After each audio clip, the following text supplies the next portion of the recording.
guys, welcome back to my YouTube channel and this is episode number 2 and ये बहुत ज़्यादा अच्छा होने वाला है एज इन तुम्हें बहुत कुछ सीखने के लिए मिलेगा आज. But first let me introduce my self. I am a lawyer my self and she's my friend. She's also a vakil sahiba. She practices in court and she's doing wonderful work. So let's welcome her. Hi, I am Khushpreet. Okay एक ऐसे case के बारे में बात करने वाले हैं जो इन जजमेंट्स में आता है जिसने इंडिया की सॉर्ट ऑफ हिस्ट्री बदल दी. आज हम बात करने वाले हैं एक रेप केस के बारे में. उस रेप केस का नाम भी बताती हूँ मैं आपको. उस रेप केस का नाम है Tukaram and अनादा versus state of Maharashtra, अगर आपको कभी सर्च करना हो तो इस केस में बेसिकली क्या हुआ था, हमारे पास एक लड़की थी, बच्ची थी 16 साल की, एंड उसको 2 पुलिस वालों ने रेप किया पुलिस स्टेशन में. उन पुलिस वालों को छोड़ दिया गया एंड उस लड़की के कैरेक्टर को गंदा बताया गया कि इस लड़की का कैरेक्टर गंदा है तो इसने विलफुली सेक्स किया होगा उनके साथ. तो आई मीन जब ये केस मैंने लॉ स्कूल में पहली बार पढ़ा था, फर्स्ट ईयर था और फर्स्ट सेमेस्टर था, आई रिमेम्बर वेरी नाइसली. मुझे इतना गुस्सा आया था ये पढ़ के. I was infuriated because judiciary is something जिसके पास आप जाते हो जब सारे ऑप्शंस आपके पास एग्जॉस्ट हो जाते हैं. Supreme Court specifically Supreme Court, and Supreme Court ने यहाँ पे इस बच्ची को नहीं सुना. तो I mean erstwhile Supreme Court, it's a 1978 judgement. Yes, तो पुरानी बात है थोड़ी, बट वो जजमेंट अभी तक भी ओवररूल नहीं हुआ है. हम आगे में बात करेंगे उसका क्या मतलब है एक्चुअली में. But first let's start with the case. So fact से सबसे पहले स्टार्ट करते हैं. बहुत छोटी सी कहानी है. एक लड़की होती है मथुरा, ये ट्राइबल लड़की होती है, गरीब से बच्चे होते हैं ना बहुत, और इसके दोनों पेरेंट्स मर जाते हैं. ये और इसका भाई अकेले रहते हैं, अपना गुजारा वगैरह करते हैं नॉर्मली, झाड़ू पोछा लगा के, घर के डोमेस्टिक काम करके. तो जहाँ पे ये लड़की काम करती होती है ना, वहां पे उन जो मैडम का भाई होता है उसके साथ इस लड़की का अफेयर वगैरह होता है and they wanted to marry और रन अवे और व्हाटएवर. तो ये जो इस लड़की का जो भाई होता है, मथुरा का भाई, वो पुलिस स्टेशन में जाके कंप्लेन कर देता है कि इसने ये मेरी बहन को किडनैप कर लिया और उस सब के बारे में. आगे क्या होता है, किसी बच्ची, ट्राइबल बच्ची होती है, गरीब बच्ची है, किसी के घर जाके वहां पे काम करती है एंड वहां पे काम करते करते जिनके घर ये काम करती है उसके भाई से she falls in love with him, she has sex with him. I mean which is very common for people, you know, for human beings. And I find no reason कि अगर तुम किसी के साथ विलफुली कर रहे हो या you know anything like that, तो anyone should demonise your character. किसी का कैरेक्टर गंदा नहीं होता है इससे. But anyway, moving on. इसका भाई इसकी कंप्लेन कर देता है पुलिस स्टेशन में जाके, एफआईआर. तो ये और यहाँ से हमारी स्टोरी एक्चुअली में स्टार्ट होती है. तो जब ये लोग एफआईआर थाने से जा रहे होते हैं, पुलिस थाने से, वहां पे जो पुलिस कांस्टेबल होते हैं 2, तुकाराम और गणपत, उसमें से एक पुलिस वाला जो होता है वो रोक लेता है मथुरा को और सबको बोलता है आप लोग चले जाओ. ये बंदा मथुरा को, गणपत, पीछे लेकर जाता है वॉशरूम में, उसकी अंडरवेयर और वो खोलता है उसके कपड़े एंड देन ही रेप्स हर. उसके बाद दूसरा पुलिस वाला आता है, टॉर्च से देखता है, दूसरा वाला पुलिस वाला देखता है, दूसरा वाला पुलिस वाला आता है, देन वो टॉर्च से देखता है कि है क्या, मतलब क्या होगा यार, What do you expected to be there? कोई फ्रूट उगेगा क्या वहां पे, क्या बदतमीजी है ये. बट वो टॉर्च से उसको देखता है एंड देन वो उसका प्राइवेट पार्ट टच करता है. उसके साथ मेरे मुंह में सही शब्द नहीं आ रहे, पर जो भी है, जो भी करता है वो उसके प्राइवेट पार्ट्स के साथ टच करता है. फॉन्डल करना बोलते हैं उसको, फॉन्डल करता है उसके प्राइवेट पार्ट्स के साथ, उसकी कंसेंट के बिना ऑफ कोर्स. एंड देन ये इतना ज्यादा ड्रंक होता है ये आदमी that he was in no position to have sex और रेप समबडी. तो ये बंदा ये करके चल जाता है. इसके बाद मथुरा बाहर आती है, अपने रिलेटिव्स वगैरह को ये सब बताती है. अभी जो गरीब छोटी सी बच्ची होती है, इसके लिए कितना टफ होगा यार कंप्लेन करना, सोच के देखिए आप. और इतने हम्बल बैकग्राउंड से है ये बंदी, इतने गरीब बैकग्राउंड से है. especially when the episode itself is starting from her brother policing her actions. Yeah, for sure. Her brother has taken her and her supposed boyfriend to the police station to complain about them. So she was in no position. वो तो बहुत डरी हुई होगी. मैं पहले हम ये बताते हैं कि डॉक्टर ने क्या ढूंढा. क्योंकि अगर आपको पता हो रेप प्रूव करने के लिए आपको डॉक्टर के पास जाना होता है, वो मेडिकल एग्जामिनेशन करते हैं आपका। तो पहले क्या होता था, they used to be this thing called 2 finger test, and I mean वो इतना ही गंदा है जितना गंदा साउंड कर रहा है। 2 फिंगर्स वेजाइना में डालते हैं और उससे ये लोग पता करते थे कि रेप हुआ है या नहीं। एग्जैक्टली, इवन रेप हुआ है या नहीं ये पता नहीं। Anyway you can not test कि किसी का रेप हुआ है या नहीं by inserting mere 2 fingers into the vagina.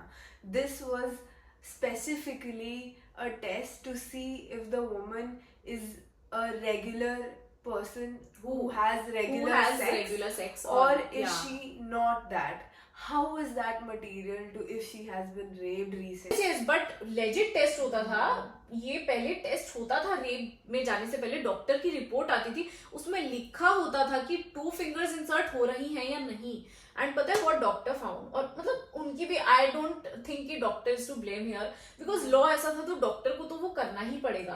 तो डॉक्टर ने लिखा, जो उसका हाइमेन है, मतलब वो पार्ट जहाँ पे वो फीमेल बॉडी पार्ट जहाँ पे सेक्स करते हैं, वो रप्चर्स की यस। तो उसने उसकी एग्जामिनेशन में बताया कि वो जो उसका हाइमेन था उसमें वो पहले से खुला हुआ था, उसके ओल्ड रप्चर्स थे, मतलब she was habituated to sex, उसको सेक्स की आदत थी पहले से, एंड ये रिपोर्ट में लिख कर गया। How is that material? पता नहीं, recently raped or not?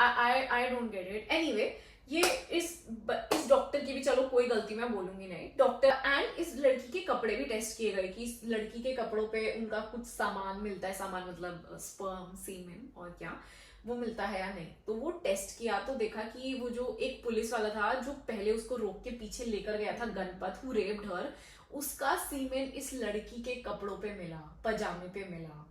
And then district court ने जो बताया वो तो भाई ट्रूली शॉकिंग है। लर्नेड सेशंस जज ने देखा कि ऐसा कोई सैटिस्फैक्टरी एविडेंस नहीं है जो मथुरा 16 साल से नीचे थी, क्योंकि एक आपको, मुझे नहीं पता आपको पता है या नहीं, पर रेप में एक क्लॉज होता है कि अगर बच्ची 16 साल से नीचे है तो वो ऑटोमेटिकली रेप है, चाहे उसका कंसेंट लिया गया है या नहीं लिया गया है, which should be the case. And district court ने ये भी कहा कि अगर हम ये सारे एविडेंस मान लेते हैं कि मथुरा के कपड़ों पे सीमेन मिला और उसके प्यूबिक हेयर में भी अगर कुछ ऐसा मिला कि वो रेप हुआ है, correct, matting of pubic hair was the correct term used in the judgment, तो बस वो ये इंडिकेट करता है that she had sexual intercourse. No, see that is what I'm telling you. But anyway, moving further, कि इन्होंने क्या बोला हमारे लर्नेड सेशंस जज ने बोला कि ये जो स्टोरी है ना रेप की, ये मथुरा ने इसलिए बताई कि क्योंकि वो उन दोनों के साथ अंदर सेक्स करके आई थी अपनी मर्जी से, तो बाहर आके उसको ये बताना पड़ा जिससे उसका लवर उसके ऊपर उंगली ना उठाए।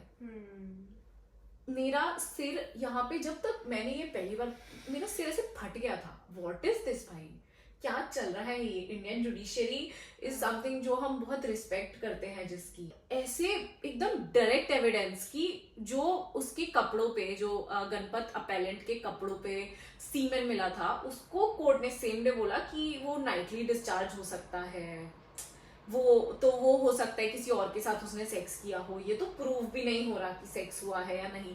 तो मतलब कुछ बात तो बैठी नहीं। बट हमारे जो बॉम्बे हाई कोर्ट, एंड भाई बॉम्बे हाई कोर्ट ने उस टाइम के हिसाब से बहुत मतलब मेजर रिस्पेक्ट भाई, बॉम्बे हाई कोर्ट ने उस टाइम के हिसाब से बहुत प्रोग्रेसिव व्यू लिया, बिकॉज उस टाइम पे कस्टोडियल रेप या कस्टोडियल टॉर्चर का कोई कॉन्सेप्ट नहीं था। बट हाई कोर्ट ने क्या बोला कि यहाँ पे कंसेंट नहीं था, ठीक है, तुम बोल रहे हो कि उस लड़की ने कंसेंट दिया पुलिस वालों को अपना जस्ट बिकॉज कि वो उसके साथ सेक्स कर पाए, बट वो कंसेंट नहीं था, वो पैसिव सबमिशन था, क्योंकि पैसिव सबमिशन में वो उसके पास कोई मर्जी नहीं थी। मतलब ऐसा, ये तो वो वाली बात हो गई कि आपने किसी के ऊपर बंदूक रख के आपने किसी से बोला कि तू ड्रग्स बेच, ड्रग्स कैसे नहीं बेचेगा, उस बंदे ने ड्रग्स बेचे, बट क्या वो ड्रग्स बेचना चाहता था? That is not consent. हम इसको कंसेंट कैसे बोल सकते हैं? तुमने जबरदस्ती उस आदमी से करा रहे हो। करेक्ट। पुलिस अथॉरिटी के साथ कौन करता है भाई ऐसे?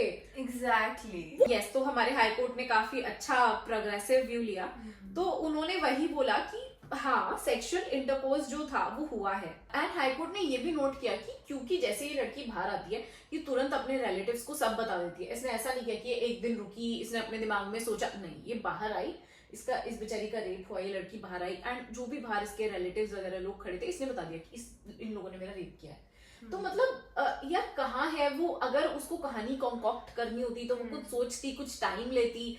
और उसका अभी मेच्योरिटी लेवल भी इतना नहीं है कि यार वो तो 20-30 साल की औरत है, वो 16 साल की बच्ची है। फॉर गॉड सेक्स, माइनर की कैटेगरी में रखते हैं हम उनको, एक रीजन के लिए हम उनको इतने वल्नरेबल पोजीशन में रखते हैं, बिकॉज वो एक्चुअली में इतने वीक और वल्नरेबल होते हैं that they can not decide for themselves. But anyway, moving on. एक सेकेंड। तो हमारे हाई कोर्ट ने इन दोनों को कन्विक्ट कर दिया। कन्विक्ट मतलब गिल्टी पाया इन दोनों को और जेल भेज दिया। जो भी इनको पनिशमेंट देनी थी, पनिशमेंट दे दी। अब हम सुप्रीम कोर्ट के जजमेंट पे आते हैं, जो मतलब एक बार के लिए मैं डिस्ट्रिक्ट कोर्ट से, नॉट डिस्ट्रिक्ट, सेशंस कोर्ट से एक्सेप्ट कर भी लूं कि सेशंस कोर्ट ने ऐसी बात बोल दी कि कैरेक्टर गंदा था, 2 फिंगर्स इजीली एडमिट हो रही थी, ये तो लड़की इजी है, इसने तो सेक्सुअल इंटरकोर्स अपनी मर्जी से किया है। बट जब सुप्रीम कोर्ट कुछ बोलता है तो, और वो भी इतने गंभीर मैटर पे, हम लाइटली नहीं ले सकते इसको। एंड जो आगे मैं बढ़ूंगी, मेरा खून खौल गया था उसको देख के। बट आपको बताने के लिए मुझे बताना पड़ेगा, क्योंकि and as is your right to know कि हमारे सुप्रीम कोर्ट ने क्या बोला था 1978 में। कोई बहुत पुरानी बात भी नहीं है मेरे हिसाब से, कोई 1800s की बात तो है नहीं। सुप्रीम कोर्ट ने एनीवे होल्ड किया कि लड़की की बॉडी पे कोई इंजरी के मार्क्स नहीं थे, तो वो रेप नहीं है। अरे भाई, हम ये नहीं कह रहे कि उन्होंने मारा है उसको, करेक्ट, एंड हम ये नहीं कह रहे कि इन दोनों ने मारा है उस लड़की को। And this also reminds me of the whole ploy of a perfect victim. Society expects a perfect victim. जैसे निर्भया है, निर्भया के ऊपर भी उंगलियां उठती हैं। yes. क्यों गई थी रात को 9 बजे? yes. है ना? तो वो एक विक्टिम ब्लेमिंग और एक वो परफेक्ट विक्टिम चाहिए उनको, जो चिल्लाए और लोगों को बुलाए और मतलब अपने आप को सेव करने के लिए अपनी जान भी निछावर कर दे। Perfect this is a child. क्या है? एग्जैक्टली, देयर आर सब मल्टीपल रिस्पॉन्सेस। करेक्ट, सब अपने अपने अलग इंसान होते हैं, सबका नर्वस सिस्टम अलग तरीके से रिस्पॉन्स करता है। And let me tell you, मैंने जितनी लड़कियों से बात की है सेक्सुअल असॉल्ट के बारे में, because sexual assault is very common, most of the, yes, especially for women. Most women have experienced sexual assault at some point in their lives. And जो बहुत ब्रेव लड़कियां भी होती हैं, जब उनके साथ भी होता है ना, तो वो शांत हो जाती है। वो रिस्पॉन्स होता है, वो नर्वस सिस्टम का हमारा रिस्पॉन्स है एकदम कि ओ क्या हम कुछ नहीं कर सकते, क्या करेंगे हम। एंड वो बच्ची तो इन दोनों पुलिस वालों की कस्टडी में है, वो क्या करती? सुप्रीम कोर्ट ने ये बोला कि ये जो अलेज्ड इंटरकोर्स है ये पीसफुल अफेयर था। Okay, and the story of stiff resistance having been put up by the girl is all false. मतलब तुम कैसे कंक्लूड कर सकते हो? ये बच्ची झूठ बोलेगी, वो 16 साल की, क्या मिलेगा उसको झूठ बोल के? I don't get it, bro. Yeah, why would the case come to all the way Supreme Court? और यार वो बच्ची क्यों ही है? Child that has no stakes in it. हाँ, कुछ नहीं मिल रहा उसको। सुप्रीम कोर्ट ने बोला कि हमारा जो हाई कोर्ट का जजमेंट है उसमें 2 मेजर गलतियां हैं और ये वैलिड कंसेंट है in the eyes of law. अगर आप लोगों को नहीं पता है तो सुप्रीम कोर्ट के जो जजमेंट्स का एक पार्ट होता है, रेशियो डिसिडेंडी बोला जाता है उसको, ये लॉ की तरह सर्व करता है आगे प्रेसिडेंट्स के लिए भी, कि अगर ये हो गया तो छोटे कोर्ट्स भी इसी को लेके जजमेंट पास करेंगे। तो मतलब आगे से भी अगर ऐसा होता है तो ये जो छोटे कोर्ट्स है, लोअर कोर्ट्स, हाई कोर्ट और even supreme court for that matter, but I do believe कि सुप्रीम कोर्ट थोड़ा सा प्रोग्रेस तो कर गया है, एक्सेप्ट वो आई थिंक कुछ तो जजेस बोलते हैं कि कोई क्रिमिनल है, रेपिस्ट है, तो तुम अपनी उससे शादी कर लो, But it has been made irrelevant by the change in law. Law, yes but Change in law by the government. उसके बाद लेजिस्लेटिव इनैक्टमेंट आए थे, क्योंकि इस जजमेंट के बाद एक बहुत ह्यूमन क्राइम मचा था देश में। जितने भी हमारे सोशल एक्टिविस्ट थे जो काम करते हैं हमारे लिए, उन्होंने बहुत अच्छा काम किया। उन्होंने गवर्नमेंट को अपील किया, प्रोटेस्ट होल्ड किए and you know peaceful means से अपील किया कि इसको हटाया जाए, तो वो हटा। बट आई थिंक ये एक बहुत काला धब्बा है इंडिया की हिस्ट्री पे, इंडिया की विमेन राइट्स पे फॉर दैट मैटर, कि हम एज अ कंट्री हम क्या सोचते हैं अपनी औरतों के बारे में। Yeah. So I mean, this was a very sad episode for me to record because मुझे बहुत दोबारा ये मैंने आज केस पढ़ा और मुझे बहुत दुख हुआ ये पढ़ के। बट यस, एनीवे बहुत ज़रूरी था आपको इस सब के बारे में बताना। ऐसी ही और भी बातें मैं आपको बताऊंगी। प्लीज़ अगर आपको कोई केस जानना है या किसी बात से रिलेटेड कोई लीगल पॉइंट जानना है आपको, तो प्लीज़ आप कमेंट करके मुझे बता सकते हो। And then okay, I will see you next time, bye bye.